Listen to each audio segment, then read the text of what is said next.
Apa ya kahit panuladak na daan si VP oh. Ayan na po. Okay, relax po kayo. Standby po. Uwat.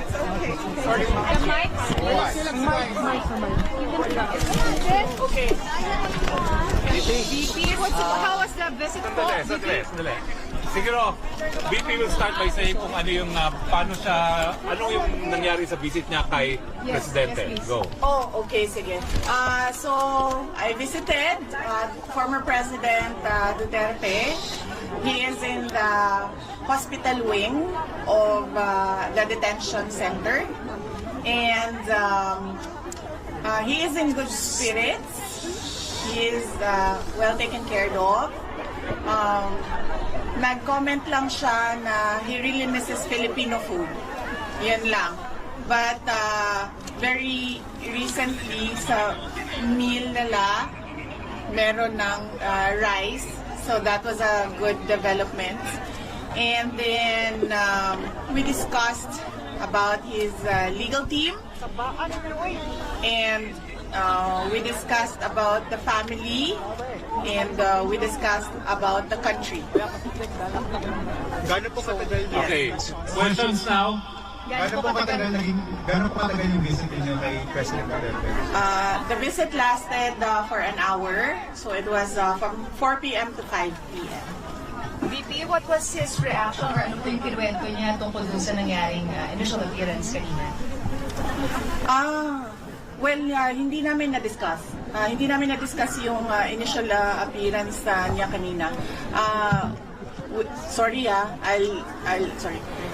We did not discuss his initial appearance, and we only discussed the lawyers and the legal team and what we are going to do in the next 4 days. Yes. VP, were you surprised that the former president appeared via live stream? Were you expecting him to see him there at the chamber? I had no expectations. I did not know. I did not know he was appearing before a live stream. But I think it was the decision of the doctor. So inside the facility, all the decisions are made by the doctor. VP, what's the plan now? The next hearing is September 23 pa. How will the family prepare for this? May rotation ba? Okay. So I have not discussed the arrangements with next of kin and relatives here. I will discuss it with them tonight, and I will relate to them also what the President said and what the President wanted them to know. And so yes, we haven't made arrangements yet. But I will not leave until a relative comes to make sure that there is a next of kin living here. Yes. VP, tungkol po sa usapan nyo ni dating Pangulo, may hiniling po ba sa inyo? Sa usapan nyo ni PRRD, may hiniling po ba siya sa inyo? English. Yeah. Okay. Yes. When we talked, he, as a request, he asked me to go home. So, he repeatedly said, "Do not leave the country. Do not leave the Philippines." And so I told him na I know, I understand that. And I do not want to be here as well. Unfortunately, I am the only one who has a Schengen visa. And I am the only one who is a lawyer. So I told him that when we are able to meet with the legal team, that I will immediately return home. Yes, do my work. May defense team na po ba si PRRD, ma'am? Defense team, yes. We already have a lead counsel. And there will be meetings with... we had a meeting with him yesterday. And then we will have a meeting in person when he arrives this weekend. And how many are there? Pinangalanan na ba siya? Is it Nicholas Kaufman po? Yeah. Okay. Yes, the president already appointed ba, no? Term. Yes, the president already appointed Nicholas Kaufman as his lawyer. Ma'am, let me just go back to what he said to you, telling you not to leave the Philippines. Yes. What was the specific concern about it? And if you can also address yung, kasi according to Malacanang, they gave you a travel authority until April 30 in several countries. Yes. Ano po kaya yun, ma'am? Ano yung reason for the travel? My travel? Yeah. The moment that I felt that it was an extraordinary rendition, the moment that it was I felt that it was a kidnapping because they were holding him in 250, which is the air base of the presidential airlift wing. I felt that he will not be able to leave that place, but he will be taken to wherever. At the time we did not know. So we were preparing for a list of countries where he may be taken. So, and at the time, I did not know how I will be able to enter that country. So, we had to apply for travel authority for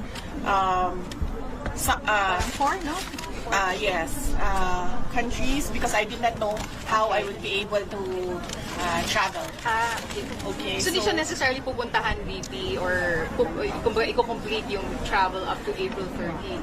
With regard to the date, no. No Because naman. at the time, I did not know also how long Right. was I gonna be,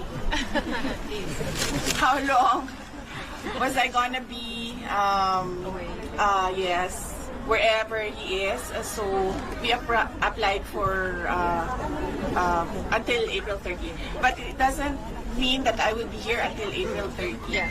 So I will be here until the legal team is doing their work already, and another relative is here to assist him. Did he explain his concerns why you shouldn't, leave the Philippines?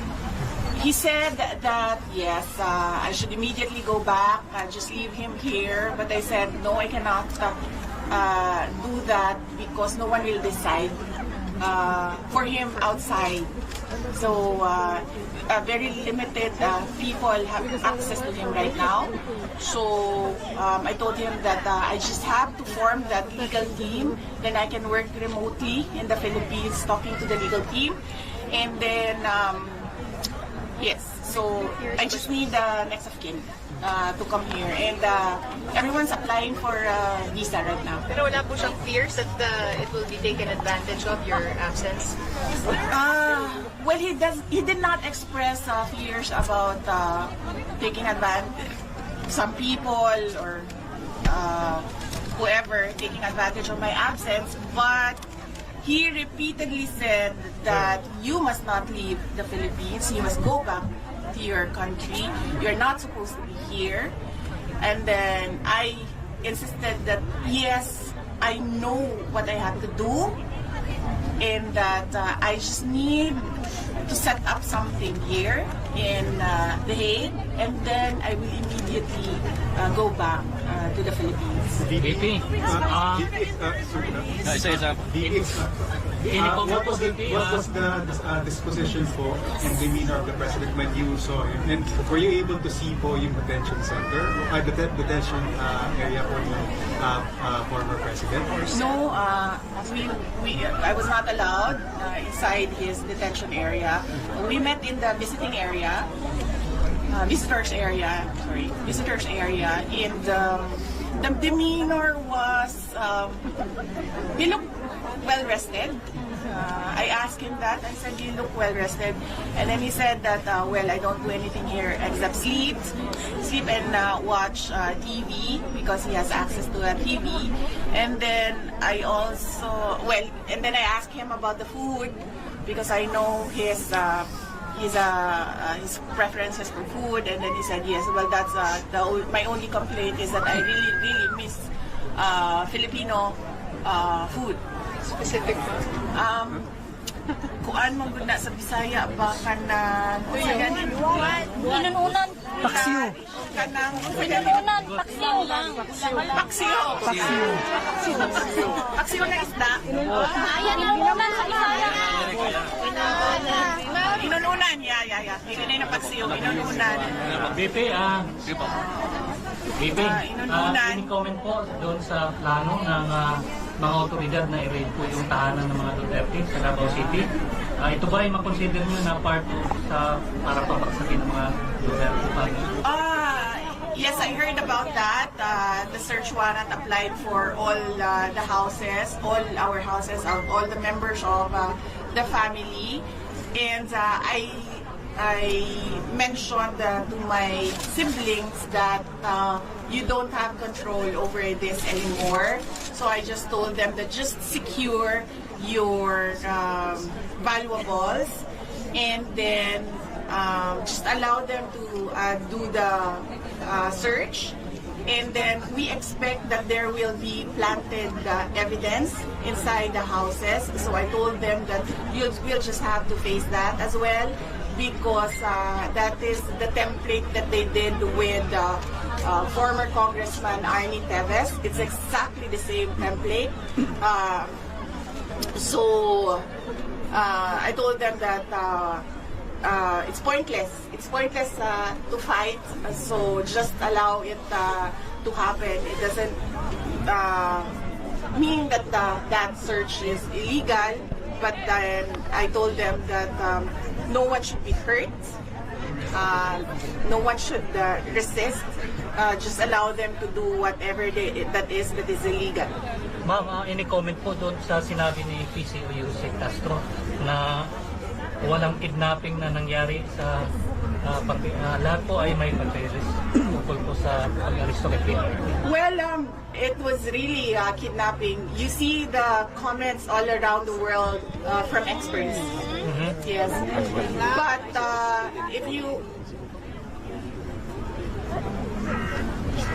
But if you talk to lawyers, they call it extraordinary rendition, but for a family member like me, that's kidnapping. That's forcibly taking my father to another country and illegally arresting him. So that's clearly kidnapping. Ma'am, mag-apply po ba si PRRD ng interim release? That is something that I cannot comment on because it's a legal strategy. So I would leave that to the lawyers if the lawyers would like to talk to the media. But I will not comment on legal strategy. I'll also add that because I told him a lot of people are crying. They are depressed, hurt, stressed about what happened and what is happening right now and what is happening in the country. And then he said, sabihin mo sa kanila, relax lang, may hangganan ang lahat. So I'm remembering this from kasi I cannot take notes, I cannot take a ball pen and pen this. So, sabihin mo sa kanila, relax lang, may hangganan ng lahat. There will be a day of reckoning for all. Mahal na mahal po ang Duterte family ng mga OFW at mga Pilipino po sa bansang Pilipinas. Ngayon, grabe po yung emosyon ng mga Pilipino dahil mahal po nila si PRRD at kayo po. So may mensahe po ba kayo para sa lahat ng mga Pilipino? Yes. Unang-una, nagpapasalamat ako sa lahat ng ating mga kababayan. Mag-English pa po, sir? Yes. Okay. Kasi...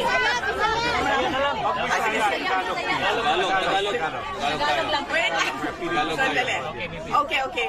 Sige. Gadget lang, ha? Gadget lang. I'll start with, first off, I'd like to thank all our countrymen for your prayers and your profound support to the former presidents. We can feel your love, we can feel your anger, we can empathize with everyone's rage about what happened. And let us not be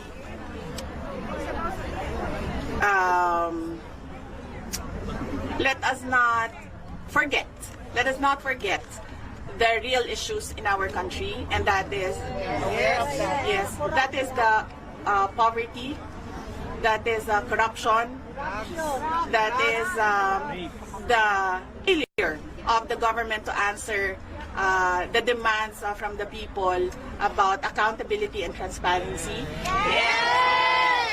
The failure of the government to address peace and security in our country. So, Your flowers, why is it? because I wanted to give it time, airtime. I wanted to give the flowers airtime because I don't know who gave this, but the people who gave this made efforts to go to a flower shop and buy flowers. So I wanted to give it airtime just to say thank you to those who took time to buy flowers.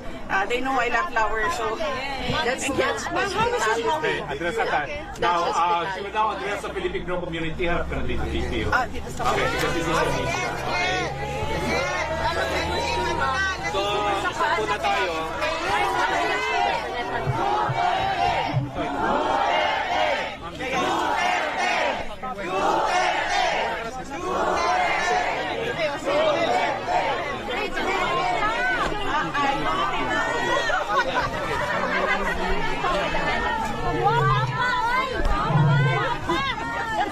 Done na siguro? So, drop muna tayo. May ano tayo doon? It's done na ba? Hey, just give way. Wait, sino Give her way.